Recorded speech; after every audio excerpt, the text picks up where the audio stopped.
tell us if this sounds familiar.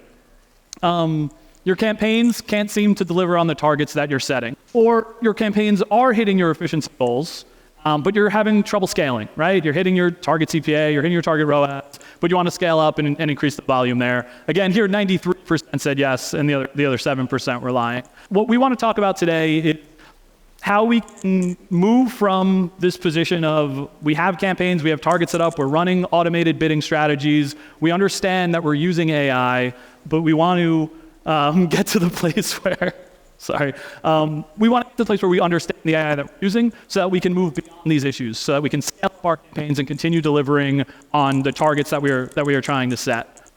So where we're going to start here is describing how the AI works. We're going to use some terms that are maybe more familiar to people who use ChatGPT and are familiar with large language models, that we're going to really try to apply the concept of the AI model to our advertising platforms, be it Google, Meta, or any of the digital platforms that we use. Nechama, do you want to go over some unsupervised and supervised learning? Yeah. So like Patrick mentioned before, there's multiple ways that AI learns. And the two that we're going to focus on here are unsupervised and supervised learning. We'll start with unsupervised learning. Over here, we have a bunch of pictures of animals, right? And we have cats, we have dogs, we have rabbits, etc. But the unsupervised learning takes all of these, finds similar patterns within them, and then is able to group them. So it's able to group the cats together and all the others as well. This is obviously happening at a much larger scale.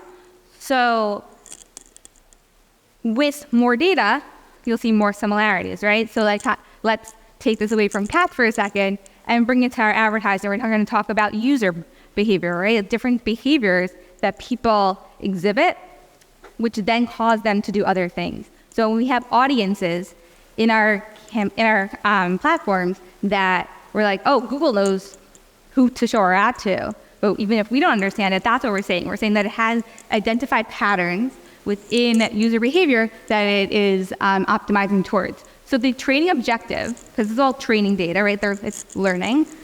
Over here is really for the AI to identify clusters. The second type of learning, and the part that we're going to focus on more, is supervised learning. Supervised learning, you'll notice here that all of these images have labels, right? They're tagged as a cat, a dog, etc. And then when I have another picture of a cat there, the AI is able to say, this is a cat. It's doing the same thing. It's recognizing patterns, but here we're adding some extra labels, which enables it to fill in all the blanks further on. The training objective here is a little bit different. It's to correctly label the images. And when we say correctly, it's never perfect, right? But we want the margin of error to be small. So when we show another cat, we want to be able to label it correctly as cat, etc. Within our campaigns, that's going to most likely be conversion rate, some other things as well. But we want the predicted conversion rate to be as close to the actual conversion rate as possible. That's, but if we're talking within ad platform terms, that's how we would display this. These things kind of already exist, right? Google, Facebook, all the ad platforms have these robust AIs, which are continuously doing things every day. They're learning more and more, and there's tons of data. So what happens for us? When we have a specific campaign, a specific account that we're looking at, what we're doing is we're taking their pre-existing AI, and then we're fine-tuning it in order to meet the needs of our specific client or our brand. And that is really where we're going to focus. Before we move on to the fine-tuning, just on the animals that come out there, for those of you who know Nechama, she hates animals, despises them. She's not a cat person or a dog person. And I was very confused as to why she chose animals to be the example there for that slide. And then I realized she's training an AI model to properly identify animals so that she can exterminate them across the globe. So I'm a little bit concerned about the nefarious uses of this AI model, but I hope it was an illustrative point for the time being. Oh, really? Ronnie told me that people think they're cute. You can confirm. Okay, so within fine-tuning, there's two things that we're going to focus on here. We have label data. That's going to sound very familiar to what we were talking about on the previous slide. And then prompts. We're all familiar with prompts from ChatGPT, right? When we have ChatGPT, we go in and we tell it what to do. That's a prompt. That's more of a generative AI term, but it's similar here to what we would call our settings. We're telling the ad platform what we want it to accomplish for us. At the same time, we have our label data. That's going to be things like our conversion data, right? When you're labeling something as yes conversion or no conversion, it's a binary label. Within that, and if we start to think about this as not just, conversions are not just an input, right? They might be today's output, but they become tomorrow's input, then we can play with it more. A couple of examples, some from a couple years ago. This wouldn't work as well today as things advance, but something that we did when these automated campaigns were a lot newer is we would just triple and quadruple count conversions. Now, obviously, really bad practice, everyone would be upset. What happened was the algorithm got more and more data, and we ended up getting better performance for our clients. That's an example of using the conversion data as an input. More recently, we've been experimenting with things like fabricating conversion data. Again, something that sounds really bad when I say it, but what we're really doing is saying, I know it's going to take time for my campaigns to get to the right user and things, but I also happen to know who the right user is myself because I'm already a business that's been around for some time or because of my research. So I can say, I want you, Ronnie, because you're the right demographic for me, to come in and go through this process and click on an ad and convert. And now let's say I do that with 50 different people. Now all of a sudden I'm training the algorithm or the AI to be a lot fast to get to the place we wanted to get to a lot faster by thinking of the conversion data as an input instead of only as an output. Another example of label data is profit metrics. Ronnie's going to talk to that soon.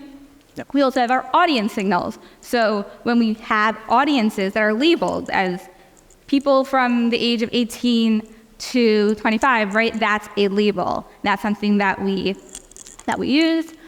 Shopping feed data also, right?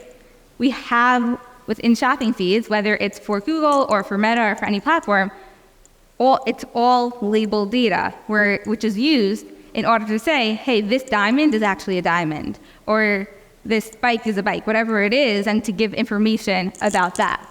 Engagement data is also under label data. That's stuff like, hey, these are your engagement rates. People are staying on my site for 30 seconds versus for 10 minutes. That's going to tell us something, and that's all data that we're labeling, which the AI is using in order to get closer to its training objective. And on the other side of this Venn diagram are prompts. So the way that we kind of illustrated this idea is while we're fine-tuning the AI that we're working with, whether it be Google or these other platforms, Nechama described the labeled data that we're able to share to tell the algorithms and the AI which is really valuable. Teach the machine, these are the things we want. The prompts on the other side of the Venn diagram are essentially, think of if you're using ChatGPT or some of these other AIs that you're familiar with, you're telling the AI, the machine learning, what you want to do. So for instance, bidding is probably the easiest example of this. Either you're saying you want to set your target CPA, your target return on ad spend, you're giving a signal to the system as to what you're trying to get out of it. You're prompting it. And the way that we look at the prompts they're almost like constraints on the AI. You're kind of putting up guardrails. Things like audience targeting, keywords, right? You're setting up a keyword list because you're starting a little bit ahead of the AI. If you're thinking of machine learning as every person that exists in the world, we want to start them a little bit ahead of that game, and the prompts help us do that. So you create your keyword lists, you set up your bidding targets, you set up your audiences, and then location targeting, ad scheduling, the budgets that you set are all going to be constraints on the AI's ability to just go out into the world and find all the different users. But that's us kind of giving a little bit cheats, giving answers to the test for the AI to get started. And that's kind of the other side of the Venn diagram. Now, what falls in the middle are things that are a little bit of a combination of both. That kind of are labeling data, but also adding some constraints to the algorithm that create these guardrails. So we have data exclusions. Data exclusions are when we're telling the system that a previous conversion, we don't want to look at this data. You may have got 10 conversions on a specific day, but just don't look at it anymore. So we're basically labeling it, instead of labeling it as a conversion, we're saying ignore this. At the same time, we're physically telling you to do that, so that would be a prompt. Customer match list retargeting, you kind of have the same idea, where we're labeling the user, but we're also prompting it to specifically use these users within a campaign or to retarget to them. What I want to talk a little bit about this. We labeled profit metrics in the labeling section of the Venn diagram.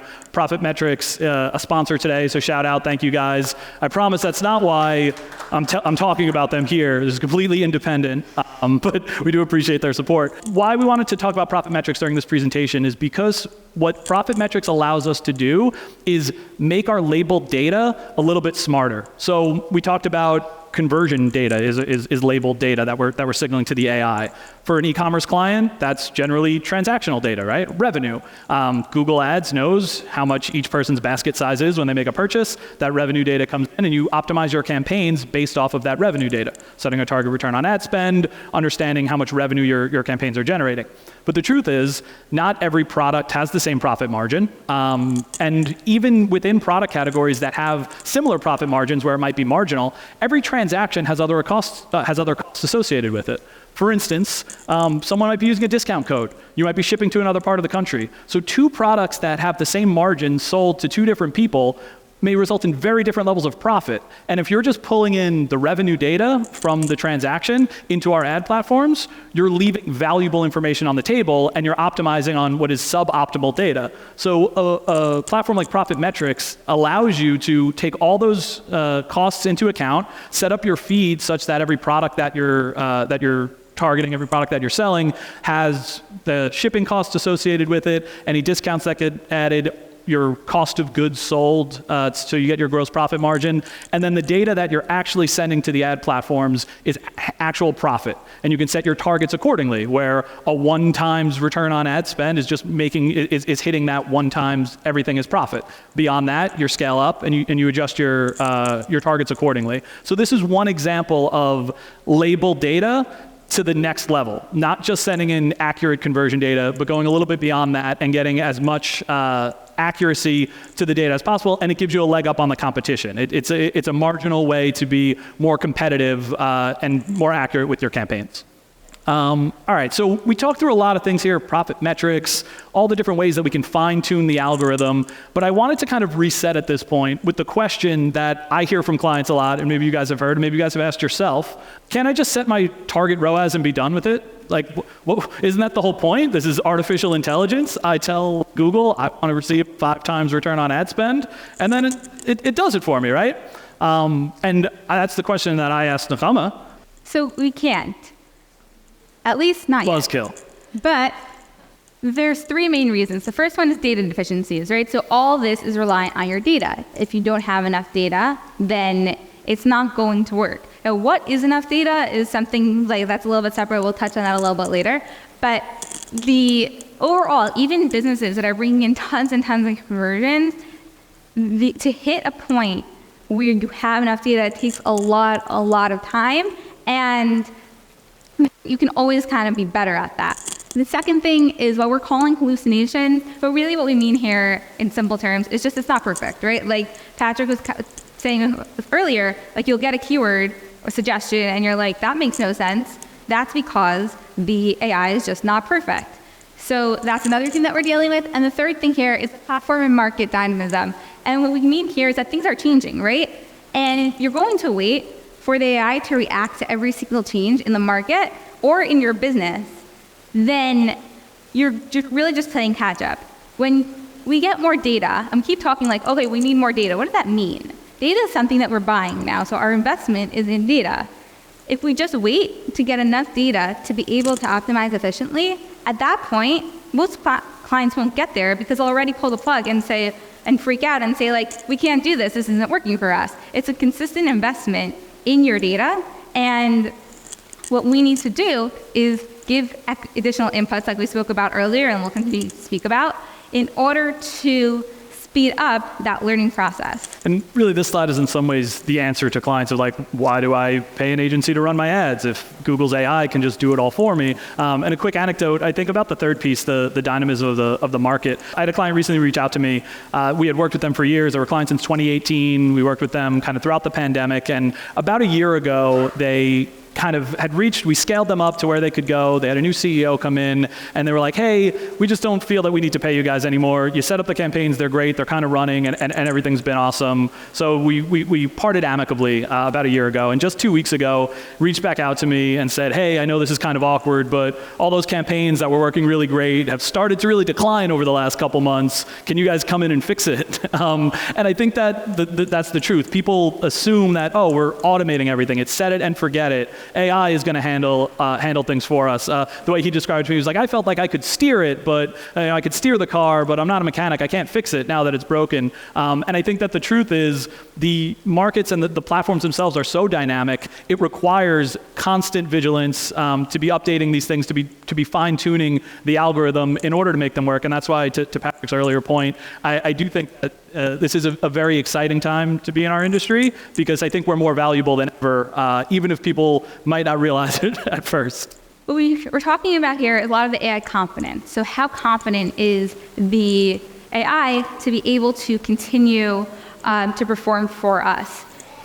And we wanted to break down what AI confidence means in the context of advertising. So we came up with this formula, which is a simplified version that really takes into account the most important aspects. Formula is the historical accuracy times the relevance feedback times data volume divided by data variability multiplied by the model stability. So breaking down what each of these points mean.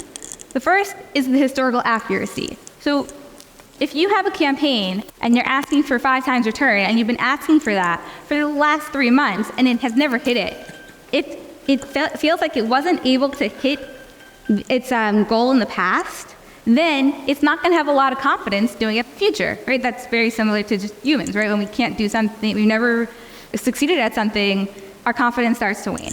Next is the relevance feedback. This is talking to the engagement metrics that we spoke about before. If someone's engaging with my ads, then I feel like, okay, I'm showing, there's something good happening here, I'm relevant. But if no one's engaging with the ads, that decreases confidence. And then the third here is data volume. So the more volume that we have of data, the more confident it is. Just like if you see similarities, if you see 2 people do something, then you might think like, I don't know, some people do that, people don't do it, I'm not really sure. It could just be these 2 people. Whereas if you see 200,000 people do something, you're like, yeah, that's probably basic human behavior. When you take that and divide it by the inverse, which is the data variability. So here we're talking about how homogeneous our data set is.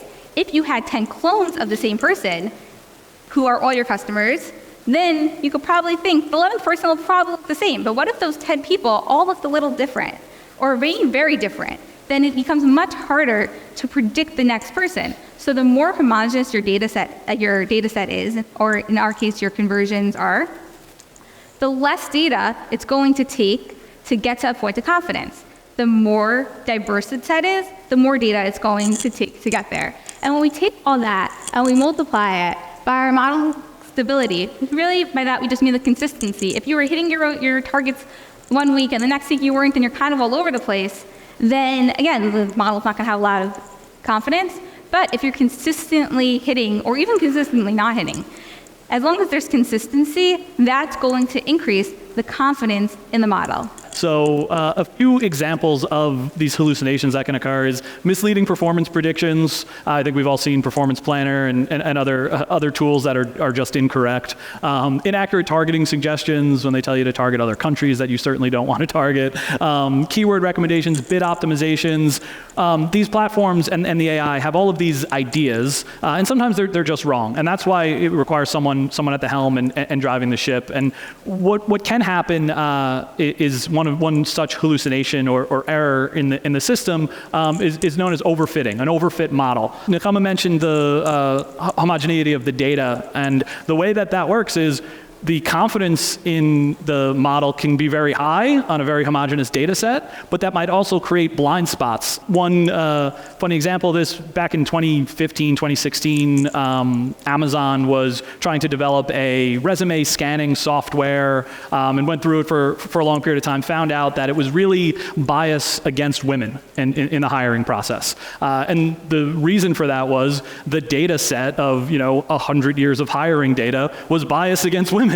And shockingly enough, the AI was still doing that. And around that same time, there was a law firm that was auditing one of these resume scanning softwares, and came to find that the two most important factors that were most correlated with predicting a good hire was if they played high school lacrosse and if their name was Jared. These are examples of an overfit model. When you have too homogeneous of a data set, your ability, the AI's ability to predict beyond that is severely limited, and you have these complete blind spots in the data. So within our ad platforms and within our advertising, when we talk about an overfit model, we talk about the issues of low confidence. What we really mean is we all have said, like, it just feels like the system keeps trying to get that same user that we know converts, but there's so many others that would also work and are also part of our target that it's just not even trying to get. And so how do we deal with that? There's a few different ways of of answering this. It's really going to depend on the context of the situation and how wrong is it. And when things are just a disaster, like it doesn't know anything, then continuing to try to make small adjustments is just not going to work. What's going to happen is you can continuously spend money, and it's not going to work without any larger adjustments. So some things that we do in times where it really just seems to have lost control is you can just really put up a new campaign. Now, it really shouldn't do much if you put up a new campaign by pausing the old one and duplicating it, because you put up the same campaign again. But what we're trying to do here is just force a learning period. So if we force learnings, then we're taking the AI and bringing it back to a point where it can have a little bit more confidence. The other thing we can do is large budget changes. Again, same concept. We always talk about avoid a learning phase. Don't avoid a learning phase. Force a learning phase. And then within the other side of this, there's seasonality bit adjustments and data exclusions, which are the parts that I think are more underutilized. So data exclusions, if you understand what the problem is, I know there was a problem during this specific time period, just completely get rid of it, and then you should see things improve. Seasonality bit adjustments might be my favorite thing to do because we typically just use them as a response to a seasonal change. So it's like, hey, I'm putting up a sale, I'm gonna add a 10% seasonality bit adjustment to tell the system to expect a 10% higher conversion rate than normal, and then when the sale's over, I'll take it down and move on. But really, what we're saying is expect a 10% increase in conversion rate. What does that mean? That means that we're saying you can be more confident. You have a little bit more room to play. And when we do that, what we could do is take the system out of this point of no confidence and kind of force it to be more confident. And we've seen this many times within accounts where adding that seasonality bit adjustment really just does the trick and is able to help us take that campaign that's doing well but just not able to spend and not really able to get past a certain point and bring it to the next level. With that, the concern is that when you stop the seasonality bit adjustment, everything kind of goes back. We have not seen that happen. When it's a case where it was a confidence issue, we have seen the results continue and be maintained. Nechama's favorite thing is taking a tool that Google or a platform give you and use it for a completely different use case that it's not intended, an unintended use case, like a seasonality bit adjustment that is for Black Friday, and Nechama uses it for Tuesday because she understands how these tools work, and you're able to use them to really manipulate the system, and then we feel like we're winning a little bit, we're smarter than them. You want to feel like you're smarter than Google, even if everything that we're doing is based on all the stuff that we don't understand. But to that point, the goal here is understanding your tools. Because if you understand your tools, you can use them to answer your problems instead of using them to do what you saw in a support doc once that, when X happens, Y happens, you kind of break away from there. And now you can use them to answer the question. Because I think one of the most common questions we get is, there's Performance Max campaigns, there's Advantage Plus campaigns, there's essentially two buttons that we could press. What do we do? Right? So like there's other tools that if you use in a little bit more of a creative way, or you use your data as an input, there's other things that you can do to actually continue to influence these systems. On the other side, we can also remove constraints. So this would be in the case where things are not as drastically bad, right? The algorithm doesn't have no confidence, but you feel like you want it to learn more. In those cases, things like increasing your target CPA, right? Just giving a little bit more, decreasing the ROAS target, same idea, or like a small budget increase should have the same effect. And I think what we're talking about here might sound counterintuitive, right? With this idea of adjusting your targets, and kind of goes back to that age-old question, well, if I need a 5 times return on ad spend, why would I set my target ROAS at 3x?